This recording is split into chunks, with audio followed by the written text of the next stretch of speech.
हम बात कर रहे हैं छत्तीसगढ़ की, जहां बीजापुर सुकमा सीमा पर सुरक्षा कर्मियों और नक्सलियों के बीच कल मुठभेड़ हुई और इस मुठभेड़ के दौरान 3 जवान शहीद हो गए और यहां पर कई जवान घायल भी हुए हैं। बताया जा रहा है कि जो घायल हुए जवान, उनमें से 8 जवानों को रायपुर लाया गया, जिनका इलाज निजी अस्पताल में जारी है।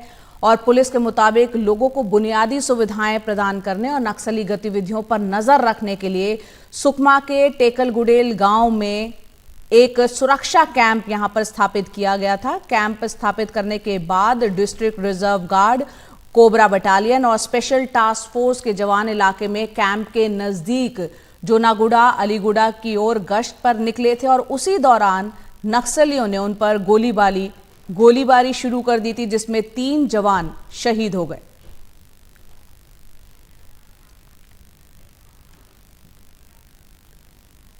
और ये भी खबर है कि नक्सलियों के द्वारा जवानों को नुकसान पहुंचाने के लिए सड़क पर लगभग 30 मीटर लंबी सुरंग बनाकर स्पाइक होल्स भी लगा रखे थे। आप तस्वीरों में देख रहे हैं, ये वो सुरंग है जो नक्सलियों ने पूरा तैयारी की हुई थी इस हमले के लिए। और स्पाइक होल्स जो आप तस्वीरों में देख रहे हैं यहाँ पर बनाए हुए थे।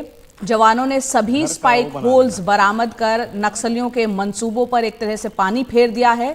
स्पाइक होल्स जवानों को फंसाने के लिए नक्सली जमीन के अंदर सुरंग बनाकर रखते हैं। घर का वो बना लेना।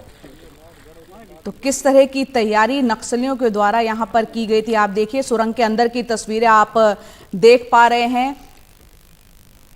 काफी योजना के तहत इस सुरंग को बनाया गया था और इन तस्वीरों से आप अंदाजा लगा सकते हैं कि जो जवान हमारा ऊपर जाते हुए दिख रहे हैं और जमीन के अंदर सुरंग जो बनी हुई है उसके अंदर जो जवान आप देख रहे हैं, यानी इतनी हाइट उस सुरंग की है। नक्सलियों ने पूरी तैयारी इस हमले के लिए करी हुई थी और आखिरकार उनकी इस कोशिश को नाकाम कर दिया गया है। सुरंग जो सामने आई है, इसमें स्पाइक होल्स जो है उसको देखा गया है। आप देख सकते हैं किस तरह से सुरक्षा कर्मियों ने, और ये आप तस्वीरों के जरिए देख सकते हैं कि जो कल जो नक्सली हमला हुआ है उसमें कितनी तादाद में यहाँ पर वो मौजूद थे और घना जंगलों का पूरा ये इलाका हम तस्वीरों में देख सकते हैं। ड्रोन के ज़रिए तस्वीरें जो ली गई हैं वो सामने आई हैं। काफ़ी संख्या में यहाँ पर नक्सली जो हैं वो देखे जा सकते हैं। अनुराग द्वारी हमारे सहयोगी ज़्यादा जानकारी के साथ जुड़ रहे हैं। अनुराग, यहाँ हम 2 तस्वीरें देख रहे हैं, एक सुरंग की तस्वीरें और दूसरी हम ड्रोन की तस्वीरें भी देख रहे हैं। पूरी तैयारी की गई थी हमले से पहले?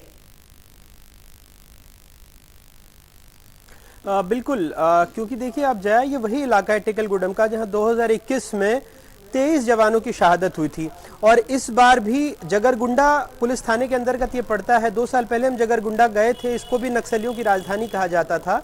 दरअसल जगरगुंडा वो इलाका है जहां 15 साल बाद स्कूल की घंटी पहली दफे सुनाई दी थी। नक्सलियों ने सब कुछ वहां आग लगा दिया था, सब बर्बाद हो गया था। वहां पहुंचना तब भी बहुत मुश्किल था क्योंकि सड़क बहुत खराब है और वहां तक जाने में खासी दिक्कत होती थी। तो अब जो धीरे धीरे नक्सलियों को पीछे धकेला जा रहा है, उसी के मद्देनजर सुरक्षा बलों ने टेकलगुडम में एक कैंप बनाया। लेकिन आप हिम्मत देखिए कि कैंप बनाने के बाद जब वहां गश्त कर रहे थे, उसमें कोबरा यानी सीआरपीएफ के लोग, एसटीएफ के लोग, जिला पुलिस बटालियन के लोग और डीआरजी, ये नक्सली सरेंडर जो पुलिस में आए हैं, जो डिस्ट्रिक्ट रिजर्व गार्ड बहुत ही आंख नाक कान माने जाते हैं और यही सबसे आगे लीड करते हैं बटालियन को, ये सारे लोग गश्त पर थे। उसके बाद नक्सलियों ने वहां पर घात लगाकर हमला बोला, जिस हमले में 3 जवानों की मौत हो गई, 15 जवान घायल हो गए हैं। ये भी खबर आ रही है कि 6 नक्सलियों को भी मार गिराया है सुरक्षा बलों ने, लेकिन अभी तक उनके शवों की बरामदगी नहीं हुई। कई बार ऐसा होता है कि शवों को लेकर वो जंगल में चले जाते हैं।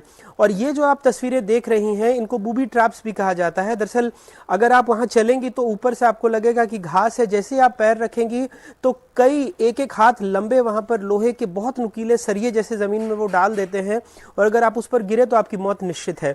ये जो सुरंग आप देख रही हैं, ये भी अपने आप में बहुत अचरज भरा है क्योंकि ये सिर्फ स्पाइक होल्स या बूबी ट्रैप्स के लिए इस्तेमाल नहीं होता है। आपने जो उसकी लंबाई देखी होगी, लगभग 30 मीटर